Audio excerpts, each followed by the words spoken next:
Di tengah keterkejutan dunia atas kekuatan rakyat Palestina yang berhasil membombardir kaum Zionis Israel yang selama ini menjajah mereka, kita yang di Indonesia pun dikejutkan dengan terbongkarnya sosok agen Yahudi Israel, Hani bin Yahya, seorang yang pernah tercatat sebagai pemilik arena judi sekaligus pengelolanya, yang saat ini diulamakan oleh sebagian umat Islam bangsa Indonesia.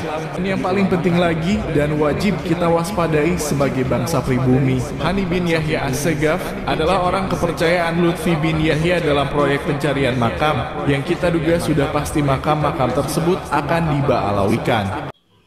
Assalamualaikum warahmatullahi wabarakatuh. Fenomena pembuatan makam-makam palsu yang dilakukan oleh para Pahlawi ternyata sudah merambah ke beberapa daerah.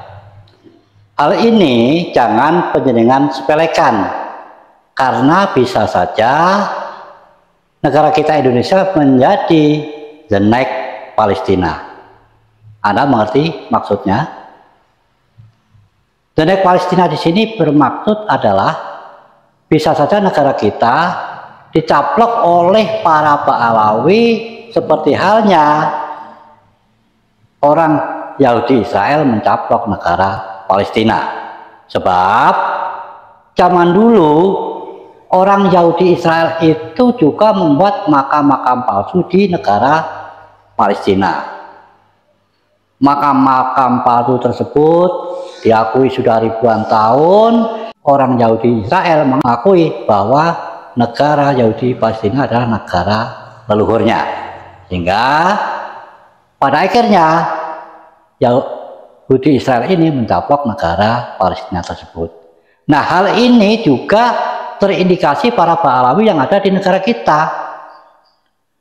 Dan penjenengan jangan kaget kalau orang yang terlibat itu orang yang penjenengan anggap selama ini membela NKRI, orang yang baik, orangnya alim, contohnya Habib Lutfi.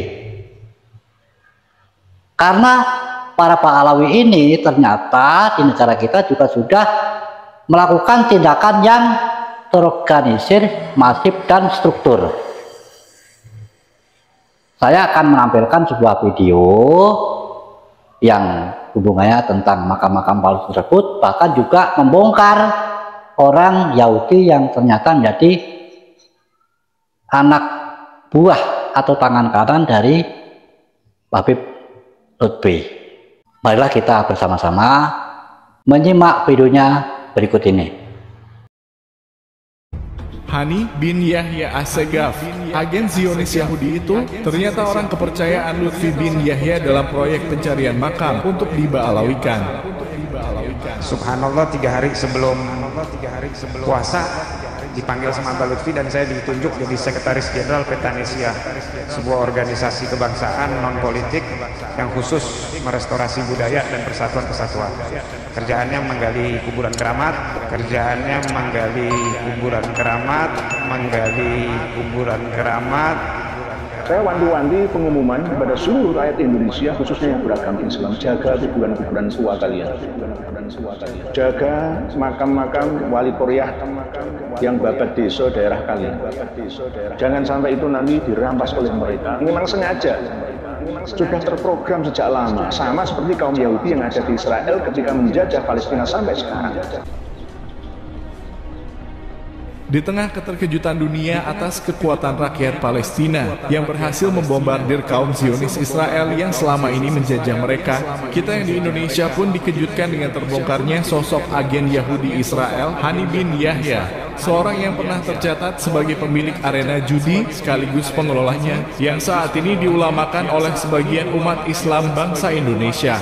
Pada awalnya kita hanya ingin mengcounter doktrin Hani bin Yahya yang mengatakan segala macam kajian, segala macam tesis, jika hal tersebut menimbulkan perpecahan, maka itu adalah sebuah kebohongan meskipun datanya benar. Sebenarnya doktrin inilah yang pada awalnya ingin kita counter dari dia. Namun ternyata ada pernyataan lain yang membangun menguntungkan kita semua, yang mana ia mengatakan Rasulullah secara langsung meridhoi pekerjaan merampok daripada mengemis, yang tentu saja pernyataan ini akan berpotensi besar menyesatkan umat Islam. Melihat kebodohan dia dalam menafsirkan pemahaman-pemahaman ilmu agama, membuat kita mempertanyakan bagaimana riwayat dia. Kok bisa-bisanya orang bodoh seperti dia dianggap sebagai seorang ulama? Dan tentu saja seperti biasanya, tidak butuh waktu yang lama setelah videonya viral, maka terbongkarlah siapa sebenarnya dia. Seorang yang terindikasi sebagai agen Zionis Yahudi, bahkan pernah terciduk polisi sebagai pemilik arena judi. Maka sangat pantaslah orang seperti dia akan berpotensi menyesatkan umat Islam ketika ia tiba-tiba diulamakan. Dan yang paling penting lagi dan wajib kita waspadai sebagai bangsa pribumi, Hani bin Yahya As-Segaf adalah orang kepercayaan Lutfi bin Yahya dalam proyek pencarian makam, yang kita duga sudah pasti makam-makam tersebut akan diba'alawikan. Kita sudah lama mendengar ada desas-desus tentang adanya proyek besar kaum Habib yang mencari makam-makam tua yang tidak terawat, kemudian makam tersebut mereka jadikan sebagai makam leluhur mereka, dengan memanfaatkan Lutfi bin Yahya, orang yang dianggap oleh sebagian orang sebagai wali kasyaf, untuk memverifikasi kebenarannya. Ini bukanlah sebuah isu sampah atau fitnah belaka, karena dalam pembicaraan Kiai Syarif beberapa waktu lalu, narasumber memiliki data yang valid bahwa sudah terdeteksi ada sekitar 300 makam di daerah Pantura yang akan menjadi target mereka. Dan fakta yang benar-benar sudah terjadi dan tidak bisa dibantah adalah penemuan makam yang ada di Semarang, yang diklaim oleh mereka sebagai makam KRT Sumodiningrat, dan diklaim pula bahwa Sumodiningrat adalah Habib Hasan bin Toha bin Yahya. Ini adalah yang paling heboh dibicarakan, karena yang diklaim adalah seorang panglima perang Mataram Islam berdarah Majapahit, sosok asli pribumi Nusantara yang diba'alawikan oleh mereka. Nasib baik Terah Mataram kini berani bersuara, sehingga masyarakat luas pun kemudian bergerak melawan perampokan sejarah yang dilakukan oleh golongan mereka. Masyarakat harus segera kita sadarkan bahwa klaim sejarah leluhur kita menggunakan makam-makam tua yang dijadikan leluhur mereka adalah bentuk penjajahan golongan mereka terhadap bangsa kita, yang mana tujuan mereka adalah menghancurkan sejarah bangsa Nusantara, kemudian diganti dengan sejarah versi mereka yang dibuat sebagai bangsa yang paling berjasa terhadap tegaknya peradaban di bumi Nusantara. Pola ini sama dengan yang dilakukan oleh kaum Yahudi Israel dalam menguasai bumi Palestina, yaitu membangun makam-makam palsu atas nama leluhur mereka, sehingga bangsa Yahudi di sana bisa mengklaim tanah Palestina adalah tanah milik mereka, karena buktinya para leluhur mereka dimakamkan di sana. Ini hampir sama seperti orang Israel Yahudi ketika menjajah negara Palestina.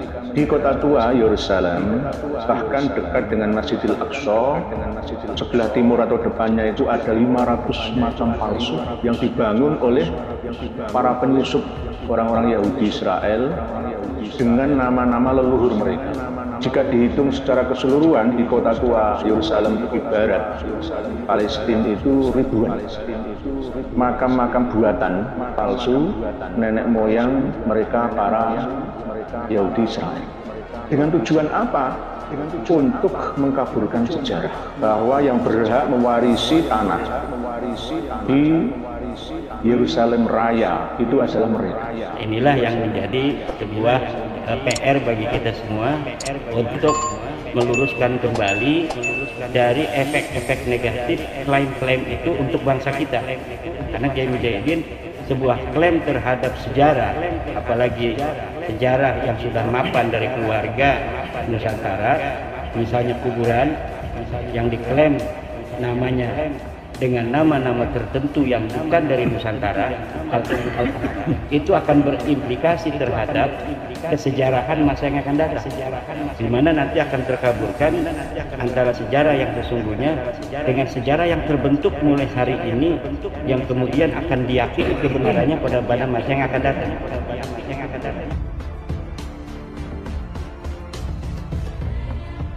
Polanya sama dengan Yahudi Israel dalam mengklaim tanah Palestina sebagai tanah leluhur mereka, yaitu dengan membangun makam-makam palsu atas nama leluhurnya, kemudian dijadikan sebagai bukti sejarah bahwa kaum Yahudi Israel lah yang paling berhak atas tanah Palestina, dan makam palsu itulah sebagai bukti sejarahnya.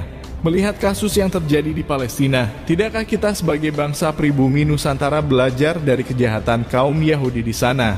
Sudah sering kali kita mengatakan, jika pemalsuan sejarah dan pemalsuan makam leluhur kita yang diklaim sebagai leluhur mereka terus kita biarkan, maka bukan tidak mungkin 100 atau 200 tahun ke depan, generasi anak cucu kita akan menjadi generasi yang benar-benar lemah secara peradaban. Karena sejarah yang ada pada masa itu tidak berpihak kepada anak cucu kita sebagai pewaris sah bumi Nusantara. Memang yang dialami bangsa Nusantara tidak akan separah yang dialami bangsa Palestina, karena bangsa kita adalah bangsa yang besar dari segi jumlah dibanding kaum yang menjajahnya. Tapi ingatlah, mereka yang ingin menjajah kita adalah kaum yang mengatasnamakan agama, ditambah lagi mereka mengklaim sebagai kaum anak keturunan Rasulullah. Dan bangsa kita sangat mudah terpedaya akan hal itu semua, sehingga mereka sangat bodoh rela menjadi budak-budaknya. Bangsa kita memang bangsa yang besar dari segi jumlah, tak sebanding dengan jumlah mereka yang ingin menjajah bangsa kita. Sehingga tidak mungkin bangsa kita akan bernasib sama seperti bangsa Palestina. Yah,